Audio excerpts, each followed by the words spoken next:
Hi everyone, this is our channel, Meet the Real Story. Please like, share and subscribe. I don't really like Indian movies because the actors are always overreacting, and the movies are not logical at all. But this is just my personal opinion. However, I've discovered that there are stories stranger than Indian movies. Let me give you a real life example. I'll tell you a story about a young woman named Samantha. Samantha was a beautiful girl with blonde hair and green eyes. She lived with her grandmother after her parents died in a horrible car accident. The whole country read about it. She had many friends, and all the neighbors liked her. They considered her the most beautiful girl in town. Many had proposed to her, but she didn't care much for them. One day, Samantha was walking alone down the street after visiting one of her friends. Suddenly, she had an eerie feeling that someone was following her. She began running and crying for help. Her follower began running and stopped her. He was an ugly man, pointing a knife in her direction. He asked her to hand over her purse. She threw it at him and made a run for it. The man said wait and made to stop her, but another man appeared out of nowhere and punched the thief, who fell unconscious. The brave and good Samaritan picked up Samantha's purse and handed it to her. He was very handsome, with green eyes, soft hair, and an amazing smile. He escorted her back home, and she felt that he was her knight in shining armor. She went inside and hugged her grandmother tight, who was a little surprised but smiled. Samantha was so happy that she gently pulled her grandmother to her feet, and they whirled around and danced playfully. The very next day, she was surprised when she answered the doorbell. Steve, the tall, handsome man, was standing there, holding flowers. He proposed to her, and she said yes. Thus began their love story. Then one day, Samantha was standing in the kitchen preparing dinner. Steve and her grandmother were out, but they were supposed to be back soon. Samantha had everything ready, and she set the table. The house door opened, and Steve walked in. Samantha went to greet him, but she felt dizzy and fainted. Steve quickly took her to the hospital. The doctor congratulated Steve, saying that he was going to be a father. Steve was ecstatic, but Samantha was not. Instead, she was shocked and nervous. She said that she was too young to have kids, that she wasn't ready to be a mother.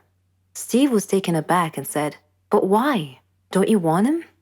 Things were different from that point on.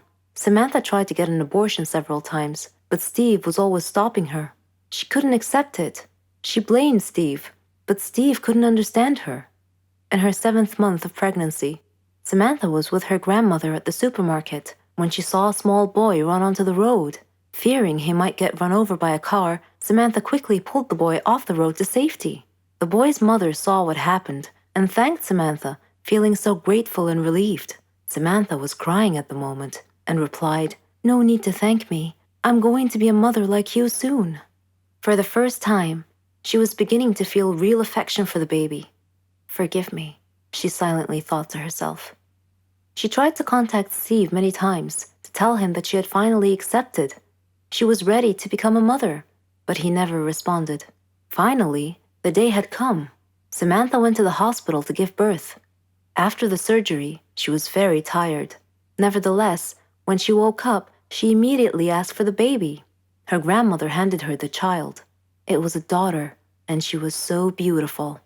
The nurse tried to take the baby out of her arms, but Samantha refused, wanting to hold her for as long as she could. The next day, Samantha heard a big commotion, and she had a feeling of dread that something bad had just happened. It was confirmed when she saw her grandmother's face. She asked what had happened, and her grandmother told her that a child was missing and had apparently been kidnapped. Samantha's pale face slowly pleaded, "Please don't tell me that it was my daughter." When her grandmother nodded, Samantha broke down and began crying and wailing in pain. The nurses tried to calm her down, and when she did, her grandmother came over to her and handed her a note. It had been found in her missing daughter's hospital crib. It was in Steve's handwriting. It simply said, "If you don't want her, I do." Then Samantha fainted. For many years, she tried finding her baby, but couldn't. Steve and her daughter had vanished into thin air.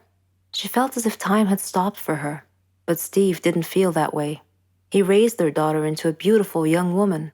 He named her Margot. Whenever Margot asked about her mother, Steve would always tell her that her mother was dead, but he often told her stories about her mother and how much he had loved her. Margot's intuition, however, told her that her father wasn't being completely honest with her and that he was hiding some big dark secret. One day, Steve fell ill unexpectedly. He called Margot to him and told her that he was very sick and felt that he was going to die soon. He said that he wanted to reveal a secret that he had long kept from her, that her mother was actually alive, and that her name was Samantha. He told her that he had kidnapped her from the hospital at birth because her mother did not want a child. He regretted it and asked Margot to forgive him.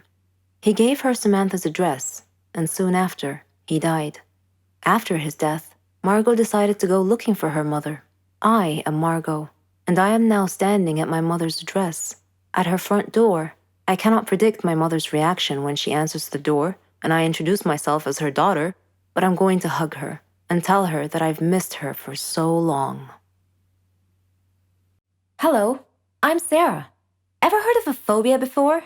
Don't worry, it's not contagious or anything. It just means you're scared of something in particular. Places, people, things.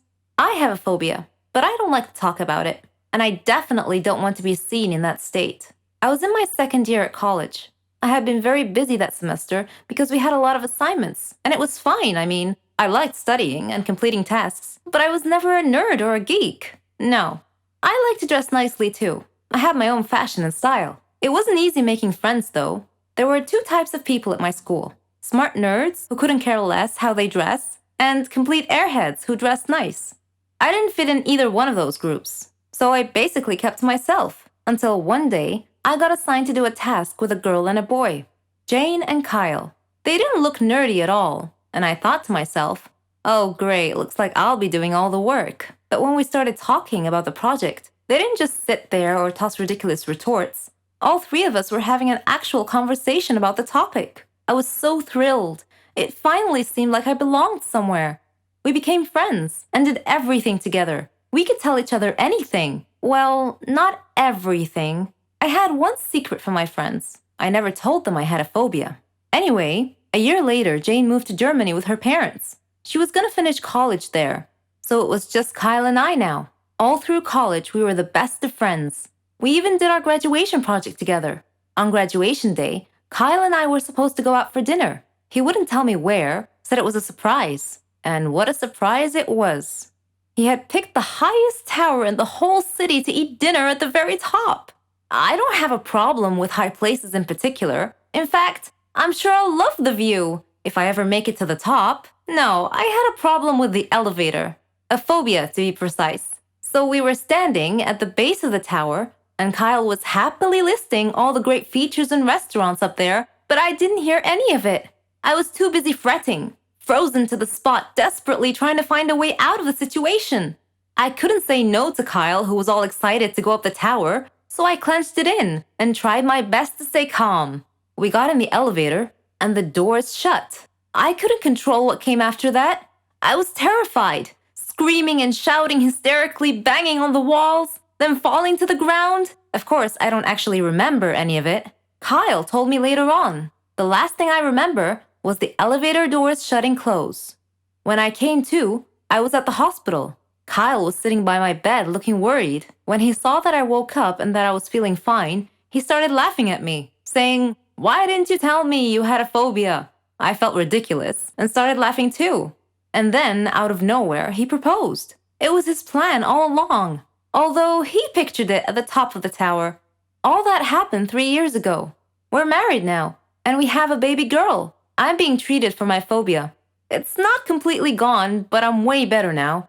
Apparently, hiding my problems never solves them. I'll have to face them, sooner or later. Hello there, my name is Pearls. The first day of my professional life was the worst professional day ever. During my first year at college, I wanted to spare my parents some of the expenses. So I took a job, and it happened to be the closest thing I could get to my dream job. It was an office that was mainly concerned with planning fashion shows. I know I was only an intern at the moment, but I have never been so excited in my life. I was actually studying fashion designing, so lucky me. But since we all know that life isn't always pink and roses, I had a repulsive boss. Let's call her Jane. I was Employee of the Month 3 times in a row. My life couldn't get any better. Well, except for Jane, who always thought I made her the worst coffee ever, yet she still drinks it. The closest colleague I had at work was a guy named Mark. I also had a tiny little crush on him, but that is not our point here. Anyways, I was supposed to organize a huge event. And so Jane sent an extra long office-wide email giving out details about the event and the brand and who was assigned to do what. I was ecstatic. I was running around the office like a busy bee that had to make sure everything was in place. After a long, tiring day, I was at my desk, rereading the email she sent and enjoying a good cup of coffee. And guess what? Jane had about a gazillion typos, and to be honest, I wanted something to cool me off after doing so much. And being the smart employee that I am, I wanted to crack a good joke and maybe, just maybe, get Mark to laugh. I wrote a sarcastic, full of mockery email, and once I've hit send, I heard gasps echoing around the office, and I realized that I had clicked reply all. Jane called and wanted to see me at her office. My knees were all spaghetti-like, and I wore my heart down my sleeve. And to my greatest surprise, Jane took it too well. She told me, and I'm quoting, "I think you have a great sense of humor." She even offered me to become her own personal assistant and the big event hostess. And not after a long time, Jane had ruined my promotion happiness. She showered me with paperwork that I had to stay up until 1 in the morning to get done. And when the big day was finally here and I was getting ready for the event, I got a bit too excited and I went to the office all dressed up. I saw Mark and tried to act as smooth as I could. Well, I tripped over and I ripped off my dress. Jane came out of her office at the same exact moment, and again she saved my life. She lent me one of her super expensive dresses that I'm sure it cost her a big fortune. And that, my friends, was one mistake that I have totally nailed.